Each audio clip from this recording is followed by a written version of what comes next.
శ్రీమద్రావలయ విభూషణ విరాజమానమును నిఖిల కలుష హరణమును సురమునిగణ సేవితంబును ఉత్తుంగ గోపుర శిఖరాలయ మండప ప్రాకార మధ్య గర్భాలయాంతర్గతమున సజీవ సమాధి నిష్ట వహించిన శ్రీ శ్రీ శ్రీమద్ విరాట్ పోతులూరి వీరబ్రహ్మేంద్ర స్వాముల వారి పాదపద్మములకు నమస్కరిస్తూ పోతులూరి వంశం వారసురాలిగా మఠం కోడలుగా వచ్చిన నా గురించి కొందరు సోషల్ మీడియాలో గుంపులో గోవింద పోస్టులు పెడుతూ దుష్ప్రచారం చేస్తున్నారని, అవన్నీ వెంకటాద్రి స్వామి వర్గం అనుచరులతో చేపించేది పిపిఎన్ ప్రసాద్ అని తెలుస్తుంది.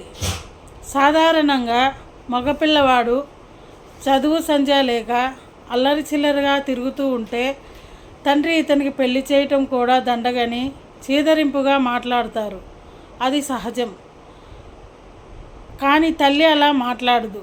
తల్లి కొడుకుకు ప్రయోజకుడు కాకపోయినా, చదువు సంధ్య లేకపోయినా, జులాయి పనులు చేస్తూ అల్లరి చిల్లరగా తిరుగుతూ ఉన్నా కూడా పెళ్లి చేస్తే బాగుపడతాడని అంటుంది. భర్తను అనేక ఉపాయాలతో బ్రతిమలాడి బామాలి భంగపోయి ఏదో రకంగా పెళ్లి చేసేలా ఒప్పిస్తుంది. అలాంటిది మా అక్క మాతా చంద్రవతమ్మ గారు అలా ఎందుకు చేయలేదో పిపిఎన్ ప్రసాద్కే బాగా తెలుసు. పిపిఎన్ ప్రసాద్ నాన్నగారైన మాజీ మేనేజర్ పెంచలయ్య గారు మా పెళ్లి చూపులప్పుడు మరియు నిశ్చయితాంబూలాల సమయంలో మా అక్క చంద్రావతమ్మ గారు సుదీర్ఘకాలం ఆసుపత్రిలో ఉన్నప్పుడు ఆవిడ మఠాధిపతి గారికి పెళ్లి చేయమని మా మీద భారీగా ఒత్తిడి చేసిన విషయం చెప్పారు. అప్పుడు మఠాధిపతి గారు ససేమిరా వద్దన్నారని, మఠం చరిత్రలో ఒకేసారి 2 భార్యలున్న వారు లేరని చెప్పారని అందరి ముందు చెప్పారు వారు. చివరకు మా అక్కగారు చనిపోయే ముందు కూడా మమ్మల్ని మా బావకు పెళ్లి చేయమని, అది నా అంతిమ కోరికని మమ్మల్ని తీర్చమని కోరడంతో మా సోదరులు మా బాబాయి మఠాధిపతి గారికి చెప్పగా మా అక్కగారు ఆత్మశాంతి కోసం మఠాధిపతి గారు సరే అన్నారని చెప్పారు. ఆ మాటలు విన్న ప్రత్యక్ష సాక్షులు ఇప్పటికి కూడా ఉన్నారు. పోతులూరి సంతతిలోని నేను నొసం వంశ కోడలుగా మఠంలోకి అడుగు పెట్టడానికి 10 ఏళ్లకు ముందే వెంకటాద్రి స్వామికి పెళ్ళై పిల్లలు ఉన్నారు. ఆ పెళ్ళి తల్లిదండ్రులు చేయలేదని, తల్లిదండ్రులకు వెంకటాద్రి స్వామికి మాటలే లేవని పిపిఎన్ ప్రసాద్ ప్రచారం చేశాడు. అలా ఆయన చాట్లో చెప్పిన స్క్రీన్ ప్రింట్లు, ఆడియోలు సోషల్ మీడియాలో ఉన్నాయి. నేను మఠానికి వచ్చేసరికి వెంకటాద్రి స్వామికి వారి తండ్రికి మాటలు లేవు, కనీస సంబంధాలు లేవు. సరైన ఉపాధి లేక, ఉద్యోగం లేక, తండ్రి మాట వినక ఎవరో ఊరిలో వారు పెళ్లి చేయగా వెంకటాద్రి స్వామి గారు మఠంకు దూరంగా ఉన్నారు. ఆ పెళ్లి పెద్దలు ఊరిలో బ్రతికే ఉన్నారు.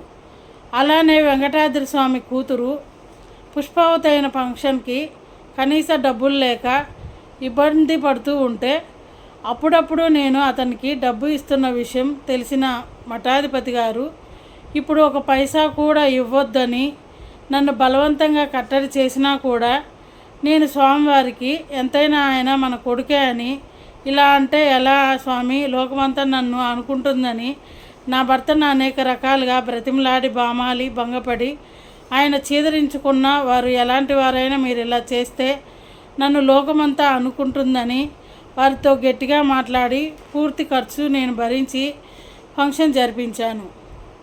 ఈ విషయాలన్నీ తెలిసిన స్వామివారి దగ్గర బంధువులు, స్వామివారి మిత్రులు ఇప్పటికీ ఉన్నారు.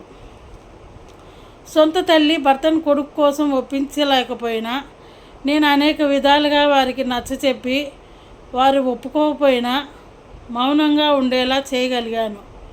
వెంకటాద్రి స్వామి గారి స్థితిగతులు చూసి మా అక్కగారు అలా ఎందుకు చేయలేకపోయారనేది కూడా పిపిఎన్ ప్రసాద్కే బాగా తెలుసు. ఆయనే కదా వెంకటాద్రి స్వామి పెళ్లి గురించి ప్రచారం చేసింది. ఆ విషయం తెలియని పాలెపు శ్రీనివాసులు గారు కూడా చెప్పారు. మా 4వ కొడుకైన దత్తాత్రేయ స్వామికి కూడా పెళ్లి చేయడం ఇష్టం లేకపోగా స్వామికి నేను గట్టిగా చెప్పి బ్రతిమలాడి బామాలి ప్రాధేయపడి భంగపడి ఆయన మనసుకి ఇష్టం లేకపోయినా మేము పీటల మీద కూర్చొని పెళ్లి చేశాం. ఈ విషయం లోకమంతా తెలుసు. ఆ సంస్కారం నాకు పోతులూరి ఆడపడుచుగా నొసం వంశ కోడలుగా వచ్చినది. వాస్తవ సమాచారం ఇలా ఉండగా, వారేదో పాలు తాగే వయసులో నేను రెండో భార్యగా వచ్చి వారిని రాసి రంపాన పెట్టినట్టుగా సోషల్ మీడియా వేదికగా ప్రచారం చేసి అమాయకులను రెచ్చగొట్టడం మన బ్రహ్మంగారి వారసులకు తగదని చెప్తున్నాను.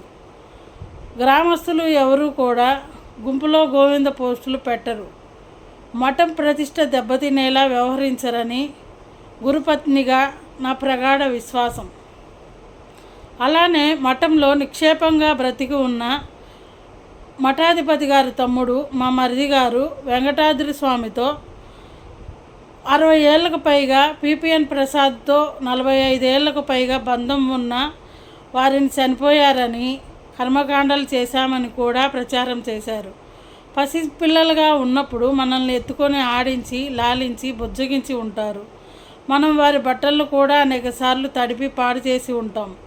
అలాంటి మఠాధిపతి గారి తమ్ముడైన మా మరిది గారిని చనిపోయారని ప్రచారం చేయడం అమానవీయ చర్య అనే మానవత్వంతో కూడిన కనీస ఆలోచన వెంకటాద్రి స్వామికి, పిపిఎన్ ప్రసాదులకు కలగకపోవడం సభ్య సమాజం తలదించుకోవాల్సిన విషయం. మానసిక క్షోభ అనుభవించిన మా మరిది గారికి క్షమాపణ కూడా చెప్పుకోలేదు ఇప్పటికీ. ఇదంతా కూడా ఏమైనా చేసి బావను మఠాధిపతి చేస్తానని శపథాలు చేసిన పిపిఎన్ ప్రసాద్ చేపిస్తున్న దుష్ప్రచారమని కొందరు నాతో అన్నారు. సొంత తల్లి భర్తను ఏదో రకంగా ఒప్పించలేకపోయినా, పినతల్లినైన నేను నా భర్తను బ్రతిమలాడి బామాలి భంగపడి వారికి ఇష్టం లేకపోయినా నేను వెంకటాద్రి స్వామికి ఆర్థిక సహాయం అనేకసార్లు చేసినా అది కూడా ఆలోచన చేయక పిపిఎన్ ప్రసాద్ ఇచ్చిన ప్రణాళికతో 2014 జూన్ 14న మఠాధిపతి గారి మీద భారీ దాడి చేశారు. మఠాధిపతి పదవి ఇవ్వమని వారి అనుచరులతో భారీగా డిమాండ్ చేయగా, మఠాధిపతి గారు నా తదనంతరం వెంకటాద్రి స్వామిని రాస్తే రాత్రికి రాత్రి నన్ను చంపేస్తారన్నారు. అలా అప్పుడు భారీగా గొడవలు జరిగాయి. వివరాలు అప్రస్తుతం. అయినా అవన్నీ దృష్టిలో ఉంచుకోకుండా నేను 2018లో గోవిందస్వామి ఉపనయనంకు వారిని పిలవడం, మఠాధిపతి గారికి ఇష్టం లేకపోయినా బ్రతిమలాడి బామాలి భంగపడి వారిని మౌనంగా ఉండమని ఒప్పించాను. అలానే మఠాధిపతి గారు పిపిఎన్ ప్రసాద్ వాళ్ళ గడప కూడా తొక్కవద్దన్నా, అయ్యో మీ చెల్లెలు కొడుకులని వారిని ఒప్పించి వారిని ఇంటికి కూడా ఫంక్షన్లకు వెళ్ళాను. నా మీద వెంకటాద్రి స్వామికి, పిపిఎన్ ప్రసాదులకు ఆ కృతజ్ఞత లేకపోయినా పర్వాలేదు. కానీ కనీసం భారతీయ సనాతన హైందవ ధర్మంలో 400 సంవత్సరాల పైగా సుదీర్ఘ చరిత్ర కలిగిన శ్రీ శ్రీ వీరబ్రహ్మేంద్ర స్వాముల వారి మఠం ప్రతిష్ట ఆలోచించి కుటుంబ సభ్యుల మీద గుంపులో గోవింద పోస్టులు పెట్టవద్దని నా విన్నపం.